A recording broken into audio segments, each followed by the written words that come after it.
Kudlow and Cramer. Let me play tennis this coming weekend. By the way, we haven't changed a bit. Not a bit. We all look the same. I know. I was 30 pounds heavier. You look younger. Congratulations. It's nice to be here. I appreciate it very much, and appreciate CNBC for having me. Well, we are thrilled. I miss your partner. I miss you too. That was a great show, by the way. Yeah, it was. We had some good stuff because we agreed to disagree. Now, look, 5 years ago, you were here. You were interviewing Tim Geithner. Oh, that's right. Yeah. And I want to know, how does it feel to be interviewed now rather than doing the interviewing? Oh, it feels fine. It feels great. I've done quite a lot of this, and I have to, I guess the little secret, maybe it's not a secret, I'm honored to have this job. Whatever one thinks of POTUS, for me it's a great honor. I've known him for a very long time, interviewed him many times on CNBC, on radio, but I kind of look at it, it's not so much a job, it's an honor. Okay. I mean, I served in the White House OMB long time ago, 35 years plus. This is a more senior position. Sure. Probably, Jimmy, it's the most fun I've ever had, if you want to know the truth. Even though we know, by your own admission, there are various factions within. Oh, yes. And you have to get the president's attention. You have to keep the president's attention. What happens if he ends up not agreeing with you? You win a few and you lose a few in these jobs, like anything else. Sometimes you agreed with me. Right. Sometimes we didn't agree. Look, I will say this, President Trump has been very open, very accessible to me. I see him quite a bit during the day, lots of meetings. Sometimes you get an afternoon call, come downstairs and talk about one thing or another. Sometimes you're traveling on the airplane. He's just been great. He's open, and in meetings with 5 or 6 or 8, who knows, people, he'll go to me. Larry, what do you think? And I tell him. It's my job to tell him. Even when say, Larry, what do you think? We're having a big fight with China. Well, it's, of course, I like that fight with China. I don't necessarily agree with all the trade tactics. We'll talk about that some. But my point is, he really enjoys the back and forth, to his credit. I think he's greatly underrated in that respect. He thinks and processes. He loves facts, figures, charts. He's very attentive. When he disagrees, he'll let you know, and know on certain terms. But look, on the whole, obviously I helped draft the tax and economic stuff during the campaign. We agree on almost everything. And where we don't agree, we talk it through. And he's been just wide open and accessible to me, and I just love that. And I will say this, the great thing about the National, I'm an assistant to the President, National Economic Council. We have our fingers in everything. That's what makes this really fun job. Every darn thing under the sun, including stuff about which I know virtually nothing, and I have a crackerjack staff to help teach me. So, except for Kudlow and Cramer, Jimmy, this is the most fun I've ever had. I want to bring it back to Kudlow and Cramer. Why we ended up having such a great time is we're both serious optimists. I think serious, rigorous optimists. I think so. And I know, Larry, you must be thinking the way that Brian Moynihan did the other day when he was on Mad Money. He's talking 4% GDP. Yeah. And we're all confused, and you're the economist. How do you have a flat yield curve, 4% GDP, and have so many people who are gloomy? What's interesting about all that, it looks like it's 4-ish. I know nothing more than you know at this point informationally, but it could be higher. I'd be thrilled if it was 3+, because that was our baseline. Everybody yelled at me during the campaign, after the campaign, and when I came into this office. Oh, you'll never get 3, you'll never get 3, including many dear friends of mine in the Democratic Party, who I respect enormously. We are getting 3. And it may be 4 for a quarter or 2. It may be plus. I don't know, but that's all to the good. Literally millions more people are working. If you go into these jobs, what's the key point? The key point, in my judgment, the best way I can help the country is get the economy strong and prosperous. I mean, you've got millennials out there. I'm just going to depart for 1 second No, to your come on, question. Larry. Then I want to come We're back partners. to your GDP. The old days. Yes, exactly. I know now we're not adversaries. Let's put it that way. You've got kids, millennials, et cetera, some of whom are working in the White House in junior positions, who have never seen a full-fledged, long-lasting prosperity. Honestly. And they don't know what I'm talking about. They must think it's about to roll over at every minute? Every minute. I mean, they just won't believe it. It's not that they're cynics. They've just never seen it. We haven't had one in 20 years, right. Okay? You and I professionally grew up, maybe I was through the stagflationary 70s, but the 80s and 90s under both parties were fabulous prosperities. Right. And to me, that's the game. You go into these things, that's what you want to do. Do whatever you believe is best to generate a long-lived prosperity. You know, there's 155 million Americans working. I believe we can get that up to 160 million or even better. We haven't had any productivity. I believe we can do that through taxes and regulation. That's why you do these things. In other words, you want to leave it better than you got it. But at the same time, you've never been a fan of a gigantic budget deficit, and that's what a lot of people feel we're faced with. And I know the issue is, can we grow out of this? And you and I are both pro-growth. But isn't, Larry, even if you're pro-growth, the numbers are so staggering. The deficit is so daunting. Well, I don't know. You know, yeah, gigantic deficits are not good. And we're going to run, as a share of GDP, we're going to run 4 or 5%. That's not, I've seen worse. I mean, in the Reagan years, in the beginning, right. You know, you cut taxes, the first order is you lose some revenues, no question. But it's like investing in a business. You may have to borrow to make a good investment. I don't mean cash flow daily. I mean a good long-term investment. And I see the same thing happening now. The Trump tax cuts, yes, we will lose some revenues in the very short run. I believe we'll get it back and more. We're going to have OMB mid-year review coming out soon. I'm not here to put the numbers out. Mick Mulvaney will do that. But the point is, yeah, you'll get your 4 and 5% GDP. It's far, far from the worst thing I've ever seen. Then do you think taxes should be cut again? Well, I know there's a budding tax cut 2.0 movement. That's correct. In fact, we had quite a good meeting yesterday on that very subject. The president back from Europe. With the president. And we're mulling over a number of very good options. It'll be very pro-growth options. Capital gains? And we'll fit into... what's left? I don't want to go too far on this. Well, but is it bracket? Is it acceleration? Not out of the bag. I will say this. A lot of people, and again, the policy is not yet formed, okay? So I'm not letting anything out.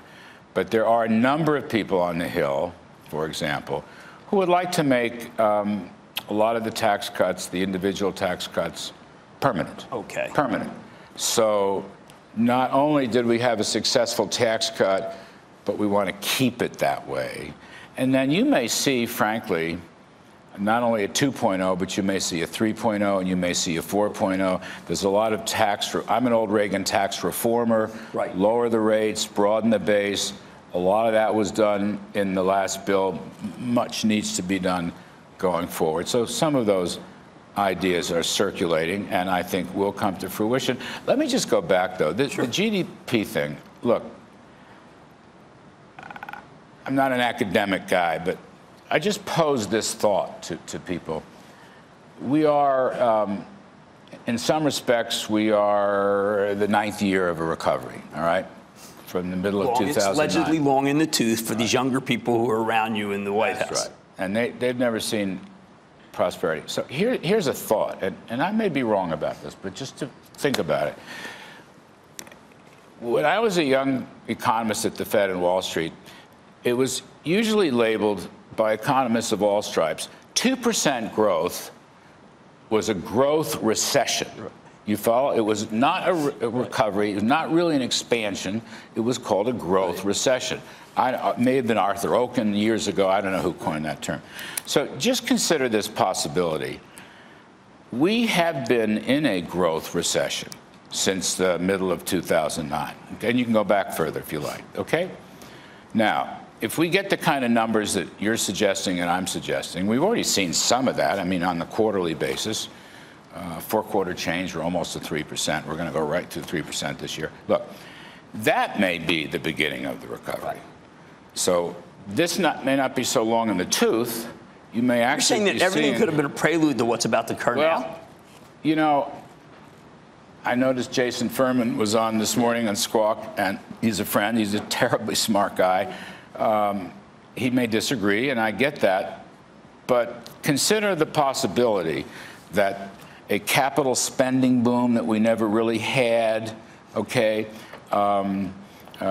widespread capital returning back to the United States. You know, this is the hottest country right now in the world.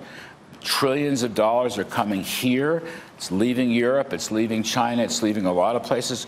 We've never seen these kind of inflows probably since the 1990s. It is possible that a, quote, real business growth cycle is right there in front of us for the next 4, 5, 6 years. That's a possibility, and I just want you to be open to that we haven't, you know, growth recession is one thing. Full-fledged recovery where people not working can work, and cap spending that never took place, long-term projects now will be put into place, and the attitude towards business has improved enormously. Think about that. You could have a run here of 5 or 6 years that the rest of it, as you said, is prelude. Well, I think the stock market is agreeing with you. Well, but at the same time, Larry, if that's the case and we're that strong, is this not the time to take on the Chinese? Do you think we are in a trade war with them? And do you think if you think we are, is it winnable? I think it's a significant trade dispute. Okay. More of a conflict than a war, so to speak. This is pure Kudlow. It's what I do. We love you for it. And we've always done it. Look, I'm not a big fan of tariffs. You know that. I don't like blanket tariffs. Art Laffer and I wrote an op-ed piece before I lost my job at CNBC, where we didn't like the steel National Security 232. Okay, but I have been a long-term critic of China. It's all as a matter of public record on the tape. And I think the president is doing exactly the right thing here. This should have been done years ago. The world trading system is broken. The World Trade Organization is broken. We just had this discussion at the G7. B, the biggest culprit is China, and particularly since it entered the WTO, which was about the year 2000, as I recall. China has, they're still labeled an undeveloped third world country by the WTO. That's nonsense. Therefore, they're trying to use most favored nations to have high tariffs, high non-tariff barriers, which is the new game in town for Europe particularly, but China is guilty of that. They do, in fact, steal our intellectual property left and right. They do, in fact, have a forced transfer of technology from many American companies operating. Right, it comes from the joint ventures. You're precisely right.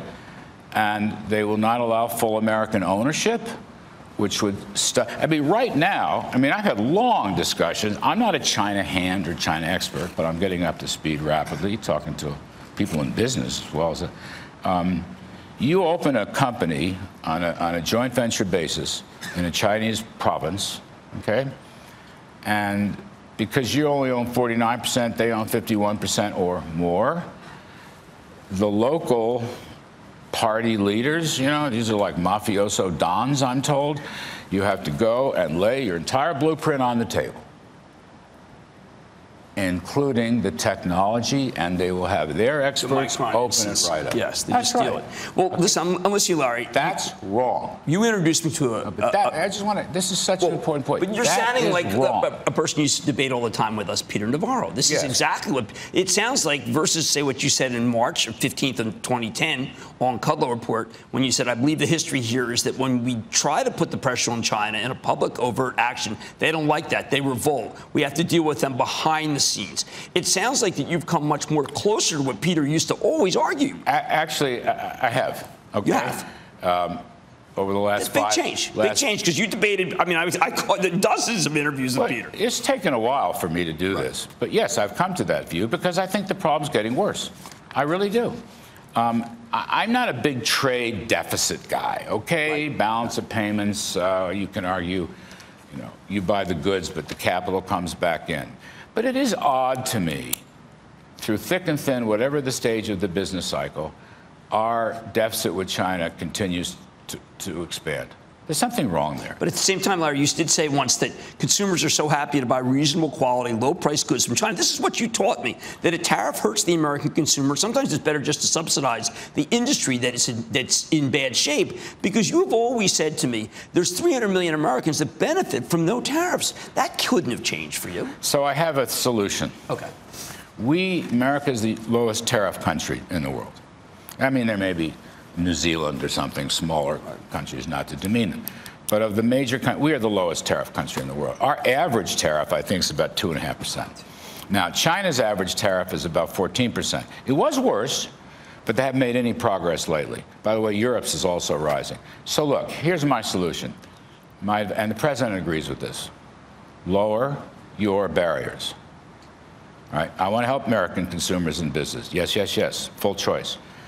If they lower their tariff barriers and they lower their non-tariff barriers and open markets, we will export like crazy because America has become the most competitive economy in the world. Give us a chance. I went to Beijing with our team, and when China came to the USA, I was involved in those discussions in the dinner. I sat next to Liu He and his young assistants, and I think they're sincere. Okay, so there's hope. On the other hand, I do not think President Xi, at the moment, has any intention of following through on the discussions we've made. And I think the president is so dissatisfied with China on these so-called talks that he is keeping the pressure on, and I support that. Would you want tariff on all $500 billion that we trade with? No, I mean, there's not much left. Should we just ratchet it up? We have to be careful there. That you can put pressure on, which is what the president's doing, and he's a pretty good deal maker, as you know. Right. On the other hand, they will come at our companies in China. They'll come at Apple. I know you talked to Tim Cook. Well, yeah, particularly the joint venture companies. Okay. And Apple's not one of them. Right. They have already done that. I mean, for example, Hollywood companies, just these movies. Chinese love American movies, all right? God bless them. I think our movie makers take home 25% of their revenues. China's government takes the rest? Huh? That's crazy. That stuff has to be fixed. We can't let China steal our technology, Jimmy. Those are our family jewels. What is it that makes America the greatest economy in the world? It is our innovative and inventive use of technological advances. This is Schumpeter gales of creative destruction writ large. We can't let them do that. They haven't responded at all, not one basis point, to our request to do something about the theft of intellectual property and the forced divestiture of our technology. What are you telling the president in order how to get them to change their ways? This is obviously unacceptable to the American people and unacceptable to the world economy. I agree. By the way, the whole world agrees with us. Right. I mean, Europe agrees with us, Canada, everyone knows this is true. By the way, our sources, now I have a lot of sources in China, are telling us that the Chinese government realizes they're wrong. Okay, I hear this repeatedly from my sources, and yet, as of today, they refuse to act on it. They know they're wrong. They know the rest of the world knows they're wrong. I call it the trade coalition of the willing, and something has to be done here. Now, for POTUS, let me just make a point. I'm going to defend him here, lock, stock, and barrel. We've had Republican and Democratic presidents in the past make these complaints to China, even take these complaints to the World Trade Organization, okay? But they never follow through. They say it, nothing happens, life goes on, the situation gets worse. You follow? Yes. This guy, President Trump, has the biggest backbone. This is one of the things I admire about him in this and other places. He will not let go of this point. He will not. So I want to be clear because nor should he, in my opinion. And China's going to have to come around. I am an optimist, but remember, Secretary of Treasury Mnuchin has often indicated that this can work out, that there has been movement. It sounds like there's been no movement by the Chinese, and you have to step it up if you're going to get them to change. Well, we will see, on the tactics, okay? But your point is well taken. Steve Mnuchin is a good friend. We are allies. We are essentially free traders in the administration. That's no secret. Speak to him almost every day. So, yeah, we're optimists. All right. I believe, from my experience, 2 days in Beijing, a day in Washington, D.C., and a long dinner in Washington, D.C., I believe China wants to make a deal. Okay. Okay? So it's out there. You really do? I do. Okay. But, and your sources within China are indicating that there could be more. That is correct. But insofar as we know, President Xi, at the moment, does not wish to make a deal. Now, I'd love to be wrong on that. Right. President Trump has a good relationship with him, as he's spoken. We are working together in numerous ways with respect to North Korea. So hope springs, the communications continue. But I think Xi is holding the game up. I think Liu He and others would like to move and haven't. Wilbur Ross went over there and $70 billion in commodities. Heck, that's where we were when we all went to Beijing in the first place. So I think he needs to move. We are waiting for him. The ball is in his court. And the tit-for-tat business, which is nobody's favorite path, but nonetheless, they can end that this afternoon by providing a more satisfactory approach. And essentially, Jimmy, doing what the rest of the world knows needs to be done. Well, tariffs down, non-tariff barriers down, IP theft, no. Allow the American or British or whomever, German, full ownership of the companies operating in China. And let me make one last point here, because I think there's confusion. People say, well, Trump is doing it. President Trump inherited this mess and a broken trading system. If you talk to him, as I have, so many times in the last 3 or 4 months, and I wrote an op-ed piece about this, in the Washington Post, the first day of G7. He sees himself as a free trader. People don't get this. Don't blame Trump. Blame China, please. Blame Europe, who's going down the wrong road. He sees himself as a free trader. He has said in the Group of Seven and since, I was there fixing the communique, let's have no tariffs. Let's have no tariff barriers. Let's have no subsidies. Let's have a tariff-free trade system. That's his view. Well, but at the same time, Larry, he has been instrumental. But he's got to protect the country. Right, but let's take NAFTA, for instance. Yes. You have a 4-to-1 ratio with the peso when it's created. It's now 19-to-1. That is a trade barrier in itself. Yes. Do we need, how do we adjust NAFTA? How do we make it so that American commerce isn't hurt? Jay Powell yesterday said the countries that have remained open to trade, that haven't erected barriers, including tariffs, have grown faster. They have had higher incomes, higher productivity. And countries that have gone in a more protectionist direction have done worse. Empirical result. Worried about NAFTA? Start raising barriers, raise a wall, have them pay for the wall. Jay Powell's right. Look, I'm a card-carrying free trader. I'm so simple. Lower tax rates. Roll back regulations, keep the dollar steady, and free trade advances. That's me. That's a pro-growth solution. Jay's 100% right. By the way, Jay Powell's doing a great job over there, in my opinion. We're talking to Mexico. Okay. Unlike China, we're having very productive talks with Mexico. Very more constructive. Robert Lighthizer is our trade ambassador. He's a good man. He and I were children during the Reagan administration years ago. So I can report, without specifics, I can report good progress on Mexico. So that could be a very promising avenue. Okay, again, the stocks are saying that is absolutely the case. I want to talk about inflation. Yes. And why you can be optimistic about inflation despite the fact that we've got a high budget deficit. And again, why is the 2-year, 10-year in such an odd frame versus what I've come to expect you to be able to come up with an answer for all these things? Okay. Good barrel full of questions here. Let me do the best I can in limited time. I get that. Kudlow axiom. You've heard this a zillion times before.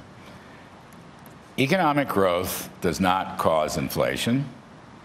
More people working and producing do not cause inflation.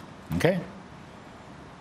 Bad money, excess money, a sinking currency, and you'll see it fast in the markets, as you well know, bond markets, commodity markets, whatever. I don't see it.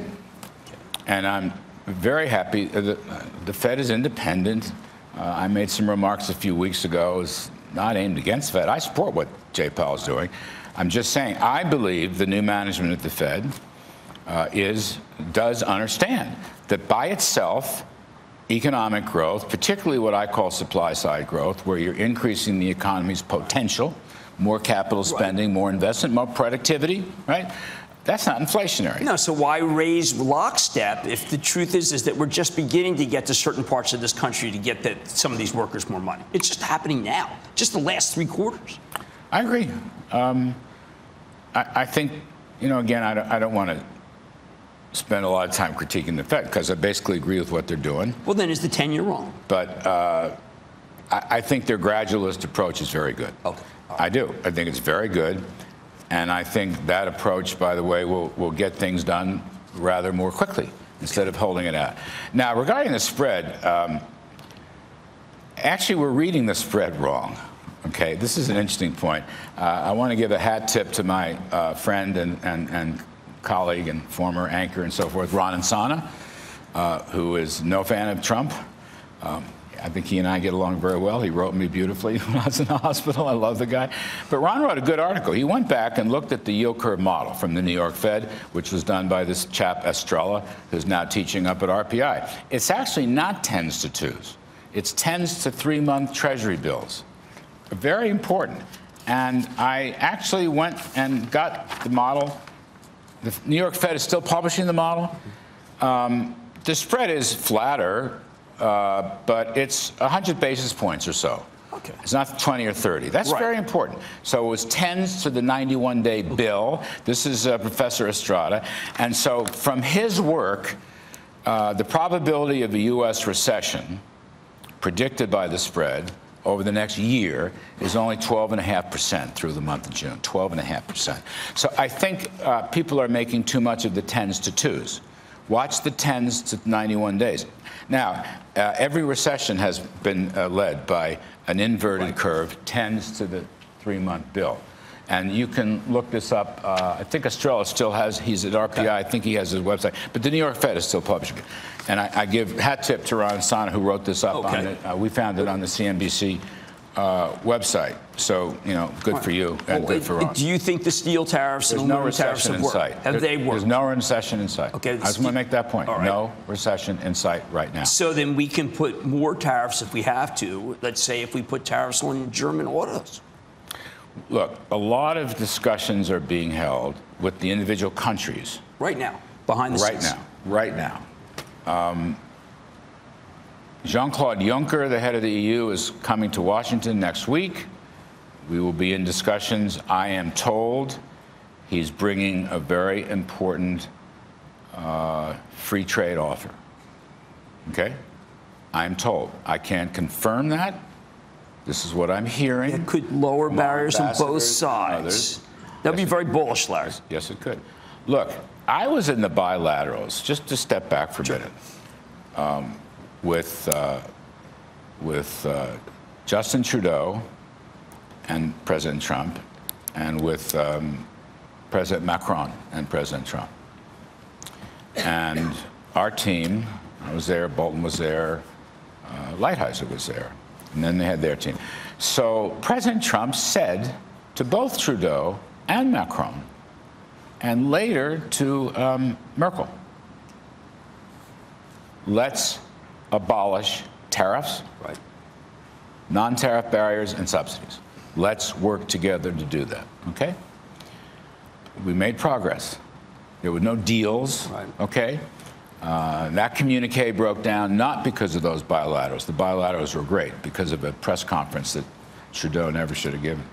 Now, I am told through sources, including our ambassadors, that Merkel has been working on that. shaken up the EU. Even after NATO, even after what looked like a very tough NATO discussion. Yes. You're more positive than I've heard about this. Yes. I'm here Right, well, then last question, because I'm here to work with you on this. So we may be, you know, in this game, predictions are impossible. Right. But I'm just saying, the president has put things on the table. The Europeans are looking at them, okay? And we may be pleasantly surprised, if not a factual deal, Jimmy, at least good, solid negotiations on these topics. All right, last question. I just go back to China. It does sound like things could get out of control with China. Boycotts, kickouts, things going worse before they get better. Is that an accurate depiction of what could occur with China? Not necessarily. Not necessarily. I mean, at the moment, the trade negotiations are kind of stalled. Okay. But other discussions are red hot. I mean, in most cases, according to the president, they have helped us with the North Korean situation. That could be one of the greatest breakthroughs in history, possible. And President maintains, I've never been on these calls, but his calls with President Xi are quite cordial. Okay, this is good. It's just the trade area where they're lagging. Okay. So I mean, if I have a message to you, don't be gloomy and doomy in an overboard sense. Okay. I mean, the American economy is in very good shape. When you do the arithmetic on these things, the volume of goods subject to tariffs times the tariff rate itself, it's still a very small number relative to our GDP. Okay, that's important. I think that can be overrated from someone who doesn't like tariffs, but nonetheless, we're in good shape here. And the discussions are ongoing. So I want to be as optimistic as I can, even though we're dissatisfied with China on this point. These things may change. You got a lot going on here. There's a lot at stake here. Okay. But I do want to say again, you know, you mentioned Peter Navarro, who's an old friend of mine from our show and so forth, and my show. We agree on some things. All right. We don't agree on others. He's a wonderful person, by the way. Personally, we're very friendly. But the point is, the Trump administration is a lot more together on these things than people think. Okay, I mean, that's important. Journalists do their job. You're a TV journalist. I used to be a journalist. They're doing what they have to do, and they love to cause trouble. But it is a bit overrated inside the administration. And I'm here to say, on that point, not only is the economy strong, because of many of Trump's actions on taxes and regulations, but also POTUS is, by and large, an advocate of free Kudlow trade. Okay? All right. I wouldn't have taken the job. That doesn't mean he agrees with me on every tactic and every meeting and so forth and so on. He's a very hands-on, decisive guy, as you well know. Yes, I do. And we've all interviewed him many times. But he's on the right track. This story is on the right track. Listen, nothing succeeds better than success. All right? 35, 40 years ago, when I was a child working for Reagan, Reagan went to G7 meetings the first couple of years. They thought he was nuts. Tax cuts, deregulate, they thought it was nuts. Then all of a sudden, we started growing at 4 or 5%, and then decided to copy it. Okay? The USA is starting to grow at 4 or 5%. Others will copy it. I hope they do.